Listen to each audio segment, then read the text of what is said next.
Good morning, and welcome back to your Slingshot Daily Devotional. I practiced that about probably 8 times while I was in the shower tonight. I was worried I was going to mess it up, but I don't know. Testing out a new intro, another update, possibly. Hope you guys are liking the thumbnails.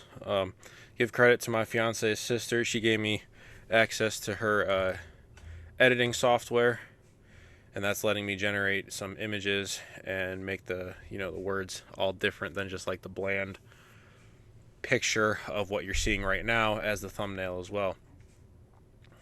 All right, today we get into the plagues.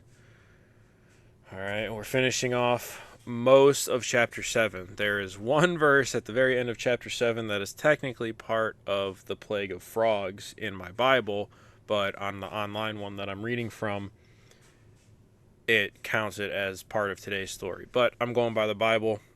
It's not really a crucial verse to have in either one. It just lets you know some timing, but we're going to keep it from the Bible. I default to the Bible. If there's a discrepancy between that and the website, I don't know. Call me old-fashioned, but I feel like it's what I should do. So today we get to the first plague. It's called the Plague of Blood. Then the Lord said to Moses, Pharaoh's heart is unyielding. He refuses to let the people go. Go to Pharaoh in the morning as he goes out to the river. Confront him on the bank of the Nile, and take in your hand the staff that was changed into a snake. Then say to him, The Lord, the God of the Hebrews, has sent me to say to you, Let my people go, so that they may worship me in the wilderness. But until now you have not listened. This is what the Lord says. By this you will know that I am the Lord. With the staff that is in my hand I will strike the water of the Nile, and it will be changed into blood. The fish in the Nile will die, and the river will stink. The Egyptians will not be able to drink its water. The Lord said to Moses, Tell Aaron, take your staff and stretch out your hand over the waters of Egypt, over the streams and canals, over the ponds and all the reservoirs, and they will turn to blood. Blood will be everywhere in Egypt, even in vessels of wood and stone. Wow, that's interesting. Moses and Aaron did just as the Lord had commanded. He raised his staff in the presence of Pharaoh and his officials and struck the water of the Nile, and all the water was changed into blood. The fish in the Nile died, and the river smelled so bad that the Egyptians could not drink its water. Blood was everywhere in Egypt. But the Egyptian magicians did the same things by their secret arts, and Pharaoh's heart became hard. He would not listen to Moses and Aaron, just as the Lord had said. Instead, he turned and went into his palace, and did not take even this to heart. And all the Egyptians dug along the Nile to get drinking water, because they could not drink the water of the river. So interesting. The first thing that I mentioned quickly as I read through it is that all of the water in Egypt, even in vessels of wood and stone, will be turned to blood. That's crazy. Can you imagine living in your house and all of a sudden the walls start leaking blood? Man.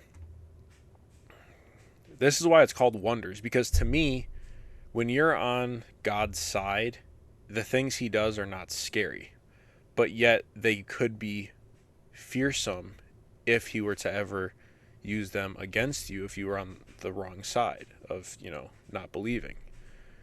So that's why it's synonymous between, fearing the Lord and like his wonders being scary, but then they're also wonders, because can you just imagine that?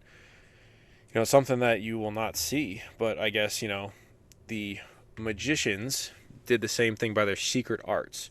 So secret arts, does that mean sleight of hand, or are they actually practicing some form of like black magic or something like that? That's another question I can ask. Because how would they imitate the water turning into real blood? Were they just changing the color of the water to red and dyeing it somehow, and then that way it made it look like blood? Maybe adding some sulfur or something to make it stink? I don't know. But which one are they doing? I wonder if it clarifies through any of the other plagues. I'm not sure how long they can keep up imitating what God does. In the very last verse, they dug along the Nile to get drinking water because they couldn't drink the water of the river. I wonder if that worked, because he said it would change the Nile, but it also says that all of the water in Egypt will be turned to blood. Blood will be everywhere in Egypt. So I'm not sure. Streams and canals over the ponds and all the reservoirs, and they will turn to blood. So I don't know. I don't think digging would have worked for them. I think they might have gone through a shortage of water. But anyway, we have a little bit of another. So, very first verse, the Lord said to Moses, da, da, da, da, and then all he said to them.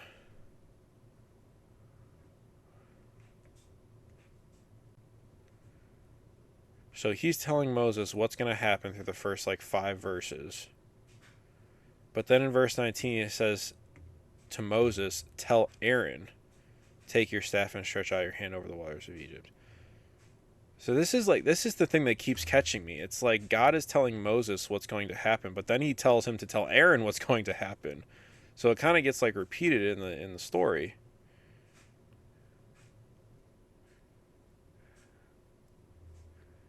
But yeah, it's interesting how like Aaron is the one doing most of the stuff because Moses is so, what did he, faltering lips? That's how they refer to it. Yeah, none of that was showed. Well, not none of it. So they did show the, water turning into blood in the movie, but not the, all of the blood. They just showed the river. I'm pretty sure. I want to go back and rewatch this. Yeah, and then the magicians did the same thing. He turned away, didn't take it to heart, and they tried to dig into the ground because they couldn't get the water out of the river. Yeah, let me know if you guys notice anything else as I'm reading along because I'm trying to, kind of go over what has happened, but I might miss stuff. And yeah, just let me know. And if you don't want to comment, I mean, I would prefer if you comment on it because then everybody gets to read what you're thinking or what's going on. But if you just want to like text me or I don't know if there's a DM feature on YouTube. I'm not that familiar with it.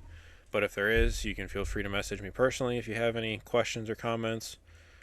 But yeah, I don't know. Let's get the conversation going about some of this stuff. I'm enjoying that everybody is watching. But I also want everybody to have a conversation with it too. Ask your questions. Tell me what you found interesting. Tell me something new you learned. If you made it this far to the end of the video. Now I sound like a typical YouTuber. But really, I'm doing it because I actually want you guys to have a conversation. I don't care about, like clicks or, how long you watch the video. I mean, I hope you watch the whole thing, but more for your sake, just so you can learn about what I'm talking about. But hey, I'm doing this for the right reasons, not for views or money or popularity or anything. All right.